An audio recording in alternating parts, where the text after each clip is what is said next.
ঢেঁড়স খেতে পিচ্ছিল হওয়ার কারণে খেতে চাও না, তাই তো? আজ আমি ঢেঁড়সের এমন একটি ইউনিক রেসিপি শেয়ার করব যে ঢেঁড়স খেতে পিচ্ছিল তো লাগবেই না, বরং খেতে লাগবে দুর্দান্ত। রুটি, লুচি, ভাত সব কিছুর সাথে জমে একেবারে ক্ষীর হয়ে যাবে আমাদের আজকের রেসিপি। তাহলে চলো কথা না বাড়িয়ে ঝটপট তৈরি করে ফেলি। আর সেই জন্য অবশ্যই লাগছে ঢেঁড়স। আমি এখানে ঢেঁড়স নিয়ে নিলাম। ঢেঁড়সগুলো কিন্তু অবশ্যই আগে খুব ভালো করে ধুয়ে নিতে হবে, তারপর কাটতে হবে। আর কাটার জন্য দেখো উপর অংশ নিচের অংশ বাদ দিয়ে বাস দু টুকরো করে কেটে নিয়েছি। ছোট ড্যাশগুলো এরকম, আর বড় ড্যাশগুলো 3 টুকরো করেও কেটে নিতে পারো। তো তবে কিন্তু অবশ্যই ড্যাশ একটু বড় টুকরো করে কাটার চেষ্টা করবে। দেখো ড্যাশগুলো নিয়ে নিলাম। এবার এখানে দিয়ে দিব আমি শুকনো মরিচের গুঁড়ো, আর দিয়ে দিব খুব অল্প করে আদা রসুন পেস্ট, দিয়ে দিব 2 চামচ বেসন। এইগুলো দিয়ে এবার খুব ভালো করে মাখিয়ে নিব। এমনভাবে মাখতে হবে যেন বেসনটা ঢেঁড়সের সাথে খুব ভালো করে কুট হয়ে যায়। তো দেখো ভালো করে কুট না হওয়ার কারণে আমি আরও 1 চামচ বেসন দিয়ে দিলাম। এবার কিন্তু খুব সুন্দর করে ঢেঁড়সের সাথে বেসনটা ভালো করে কুট হয়ে যাবে।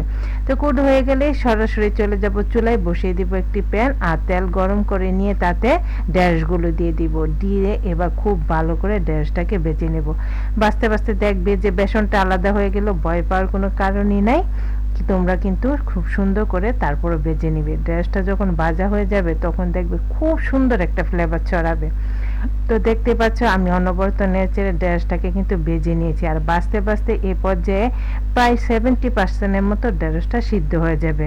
তো ঢেঁড়সটা যখন খুব সুন্দর করে সিদ্ধ হয়ে যাবে বা ভাজা হয়ে যাবে, তখন ঢেঁড়সটা আমি একটি প্লেটে তুলে রাখবো। আর সেম প্যানে আবারও দিয়ে দিব তেল। তেল গরম হয়ে গেলে এখানে দিয়ে দিব আমি পেঁয়াজ কুচি।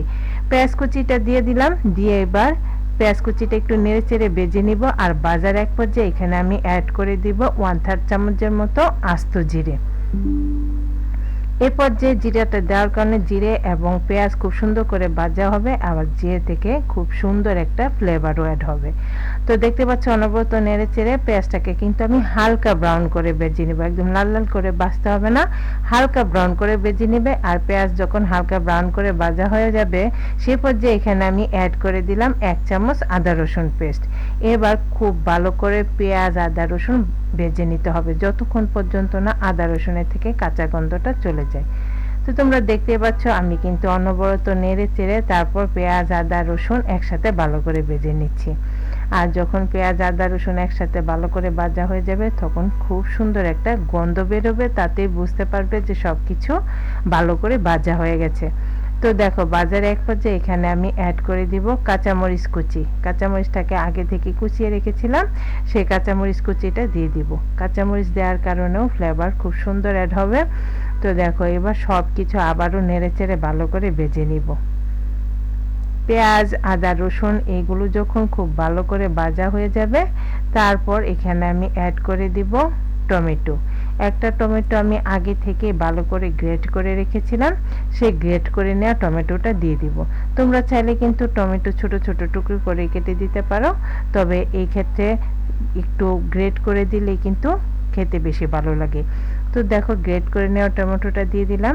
দিয়ে এবার এর সাথে অ্যাড করে দিব আরও কিছু মশলা। প্রথমে দিয়ে দিলাম 1/3 চামচ হলুদ গুঁড়ো, 1/2 চামচ শুকনা মরিচের গুঁড়ো, দিয়ে দিব 1 চামচ ধনে গুঁড়ো, আর 1/2 চামচ জিরে গুঁড়ো।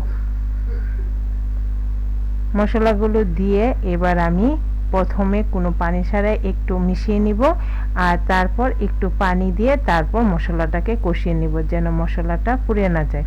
তো দেখো একটু পানি দিয়ে দিলাম। এবার অল্প আছে একটু সময় নিয়ে খুব সুন্দর করে মশলাটাকে কষিয়ে নেব। অনবরত নেড়ে চেড়ে মশলাটাকে কষিয়ে নিতে হবে। একটু নাড়াচাড়ার মধ্যেই থাকতে হবে, নতুবা কিন্তু নিচের দিকে ধরে যাবে, তখন আর মশলা থেকে সুন্দর ফ্লেভার বেরোবে না।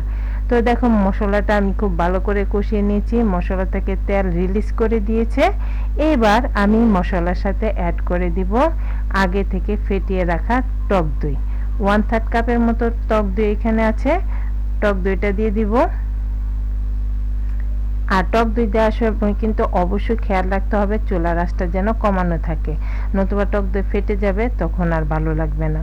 তো দেখো আমি সুন্দর করে টক দইটা দিয়ে দিলাম।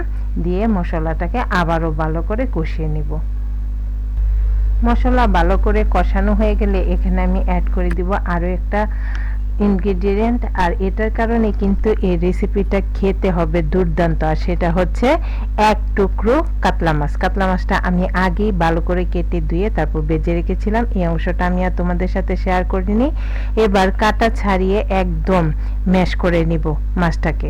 তারপর এই ম্যাশ করে নেওয়া মাছ আমি মশলার সাথে অ্যাড করে দেব, দিয়ে দিলাম। দিয়ে এবার সব কিছু আবারও খুব ভালো করে জাস্ট মিশিয়ে নিব।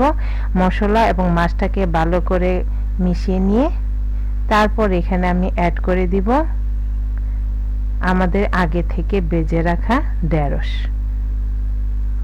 দেখতে পাচ্ছ আমি খুব ভালো করে মাছটাকে মিশিয়ে নিয়েছি মশলার সাথে। এবার ঢেঁড়সটা দিয়ে দিব, দিয়ে আবারও সব কিছু খুব ভালো করে মিশিয়ে নিব।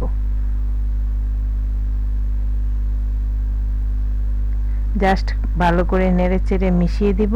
আর তারপরেই এখানে অ্যাড করে দিব আগে থেকে গরম করে রাখা ঝোলের জন্য পরিমাণ মতো পানি। ভালো করে মিশিয়ে নিতে হবে। মেশানো হয়ে গেলে তারপরেই আমরা অ্যাড করে দিব ঝোলের জন্য পরিমাণ মতো পানি।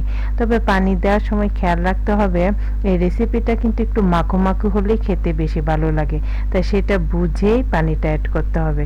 তবে তোমাদের ইচ্ছে খুশি তোমরা চাইলে পানিটা আর একটু বাড়িয়ে দিতে পারো। তো দেখো এই পর্যায়ে আমি এখানে পরিমাণ মতো লবণও দিয়ে দিলাম। এবার সব কিছু খুব ভালো করে মিশিয়ে দিব। আর সব কিছু ভালো করে মিশানো হয়ে গেলে ঢেঁড়সটা যতটুকু সিদ্ধ হওয়া বাকি আছে বাকি সিদ্ধটা হওয়ার জন্য আমি এটাকে ডেকে রান্না করব 5 মিনিটের মতো। ঢেঁড়স সিদ্ধ হতে বেশিক্ষণ সময় লাগে না।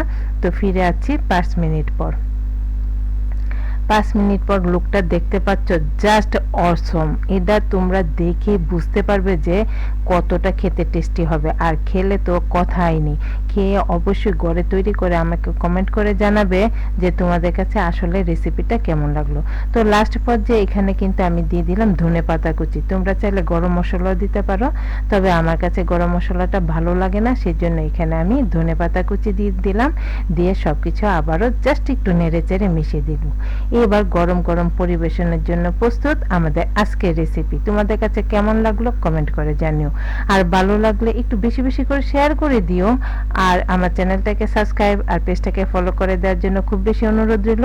সবাই ভালো থেকো, দেখা হবে পরবর্তী নতুন কোনো ভিডিওতে। Tata, bye bye.